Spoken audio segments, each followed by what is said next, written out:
At noon, the air shimmered with heat on the quiet road leading into the small town of Red Creek. Dust lifted in lazy swirls as a tall man in a faded hat hammered a piece of paper onto the wooden post outside the general store. The man's name was Jack Miller. He owned a ranch several miles out of town, a place of hard work and long silences. The notice he posted was simple. Wanted, ranch cook, room, board, and fair pay. Jack didn't think much of it after that. He had cattle to feed, fences to mend, and too many empty rooms in his house. Ever since his parents had passed, the ranch had been quiet, almost too quiet. The only sounds were the wind through the grass and the creak of the barn doors. He needed someone to keep the kitchen running, but he didn't expect anyone to come soon. That same afternoon, a woman named Mary Collins stopped by the store. She was thin, wearing a dress that had seen better days, and her hands were rough from work. Her two children, little Tom, age 6, and Anna, only 4, waited patiently by the water pump as she picked up a small sack of flour. Mary's eyes caught the paper tacked to the post. She stepped closer to read it, her heart beating faster. A cook, room and board.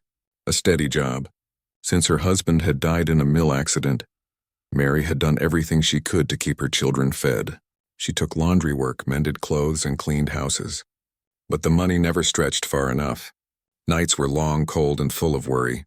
When she read Jack's notice, something in her heart whispered that maybe this was a chance to begin again.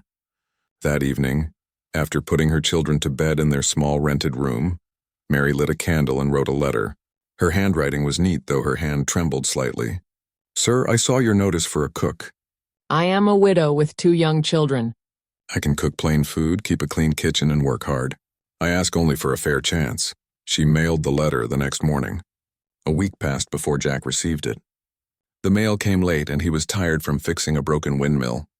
He opened the letter at his kitchen table, brushing dust from the envelope. The first lines caught his attention, not because of pity, but because of the quiet strength in the words. She didn't ask for help. She offered work with dignity. Jack set the letter down, looked around his silent kitchen, and made his decision. He wrote back that she could come as soon as she was ready.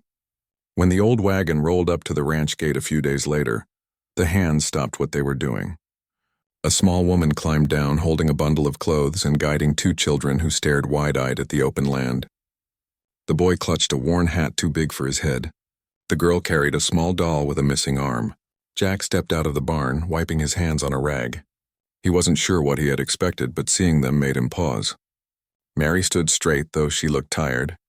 Her eyes met his calmly. "You must be Mr. Miller," she said softly. "Yes, ma'am," he replied, tipping his hat. "You must be Mrs. Collins," she nodded. "If the job's still open, I can start today." He looked at the 2 children clinging to her skirt and felt a lump rise in his throat. "The job's open," he said, "and the house has room enough." The first days were quiet. Mary worked from dawn until dark, cleaning the kitchen, scrubbing the old stove, and baking bread that filled the house with warmth. The children helped her gather eggs and fed scraps to the ranch dog, a lazy shepherd named Duke who quickly took to following them everywhere. At supper time, the ranch hands would gather around the table, surprised by the new smell of fresh biscuits and stew. Jack, who had lived for years on beans and coffee, found himself finishing every meal with gratitude he didn't know how to express. Still, Mary kept her distance. She was polite, never idle, and always kept her children close. Sometimes Jack would hear them laughing outside and catch himself smiling. The sound felt like sunlight after years of rain. One evening, near sunset, Mary stood on the porch looking across the fields. The sky burned orange and pink, and the cattle moved slowly in the fading light. Jack walked up beside her. "Beautiful, isn't it?" he said quietly. She nodded. "It reminds me of home." Before everything changed. He didn't ask what she meant. He could see it in her eyes, the loss, the struggle, the weight of trying to stay strong for her children. He wanted to tell her that she didn't need to do it alone, but the words caught in his throat. Days turned into weeks. The ranch began to feel different. The laughter of children echoed in the yard. The kitchen stayed warm, and there was always the smell of bread or stew. Even the ranch hands worked with lighter spirits, but Mary often worried in silence. She knew how people talked in small towns.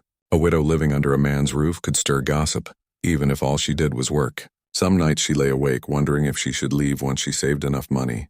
Yet every morning when she saw Jack sitting at the table drinking his coffee, quiet and kind, something inside her hesitated. Then one evening a storm rolled in without warning. The sky darkened, wind howled, and rain came down hard. Jack was out near the far pasture checking a broken fence when lightning struck close to the barn. The horses panicked, kicking and snorting, and Mary heard the commotion from the kitchen.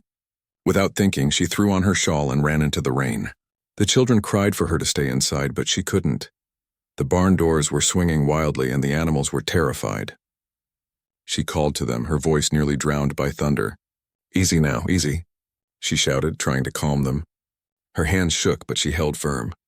By the time Jack returned, drenched and muddy, he saw her standing in the downpour, holding the reins of his best horse and guiding it back to safety. Her hair was plastered to her face, her dress soaked, but she didn't move until the last animal was inside. "Mary," he called, running to her. "You'll catch your death out here." She turned, breathing hard, and for a moment they just looked at each other, both wet, both trembling, both too stubborn to leave the work undone. When they finally went inside, the children wrapped her in blankets and Duke lay by her feet. Jack stood by the fire, watching her hands shake as she tried to pour tea. "You didn't have to do that," he said softly. She smiled faintly. "It's my job, isn't it?" Jack wanted to tell her it was more than that she'd done something no one else would have. But the words stayed unspoken.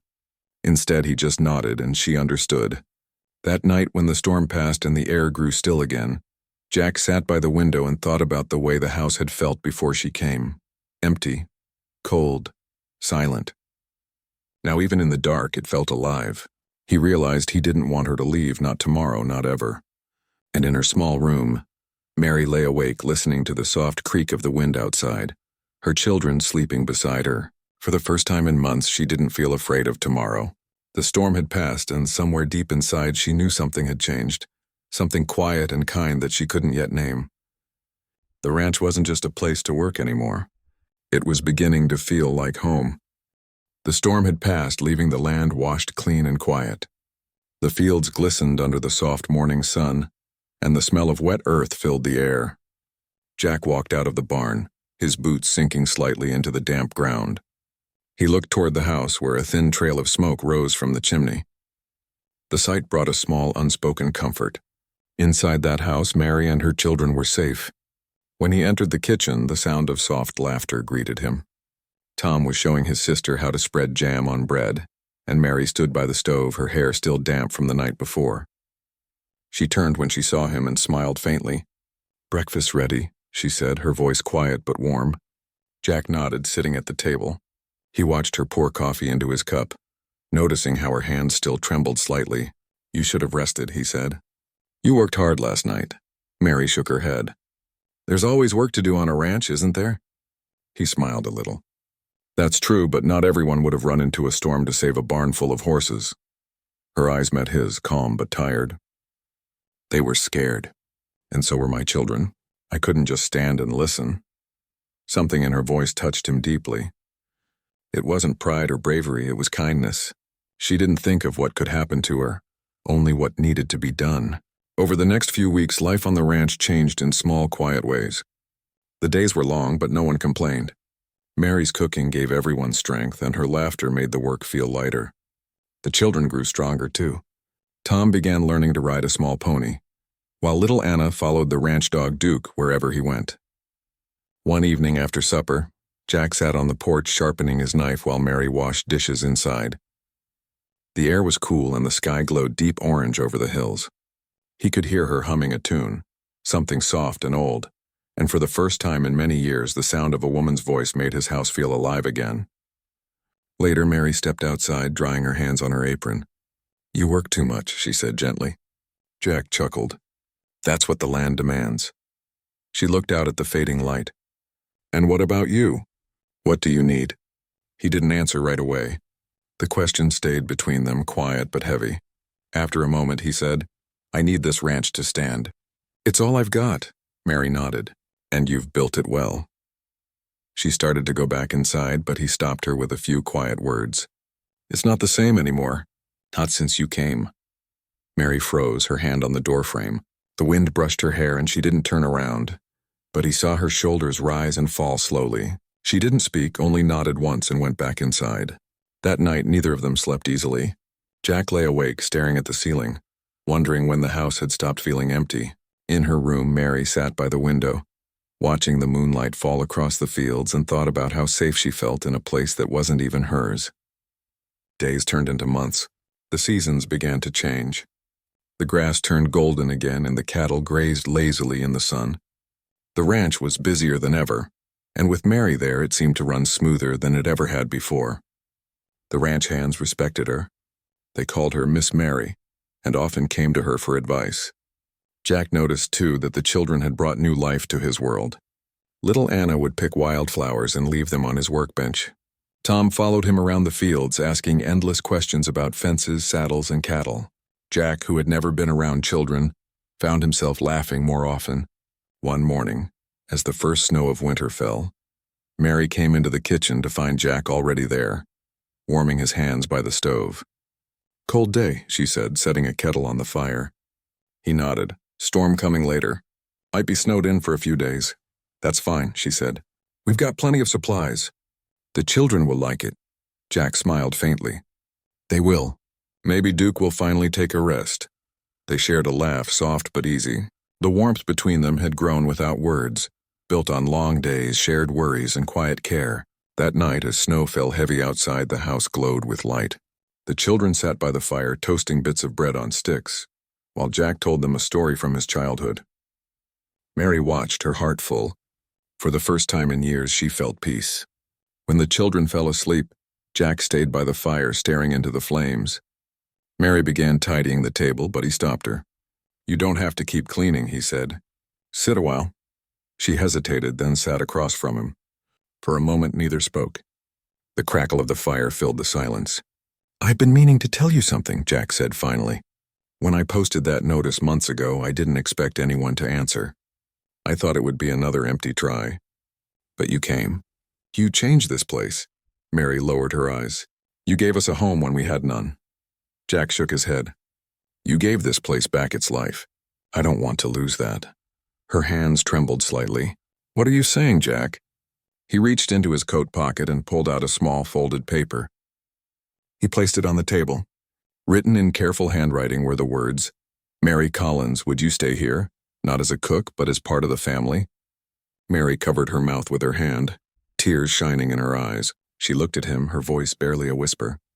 "Are you sure?" Jack nodded. "I've never been sure of anything." For a moment, time seemed to stop. The fire popped softly. Outside, the snow kept falling, covering the world in white.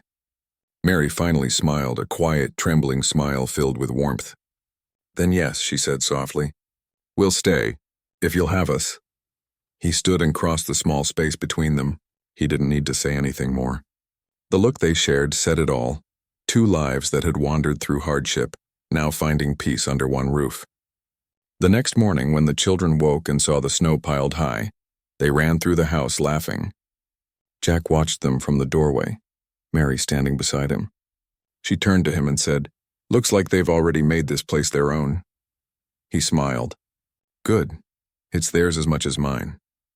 From that day forward, the ranch was no longer just a stretch of land and cattle. It was a home full of warmth, laughter, and life. The woman who came answering a notice for a cook became the heart of the ranch. The man who once lived in silence found family again, and every morning when the sun rose over the wide plains, Jack Miller would look out across his land, hear the children's laughter, and whisper to himself with a quiet smile, "Home. Finally home."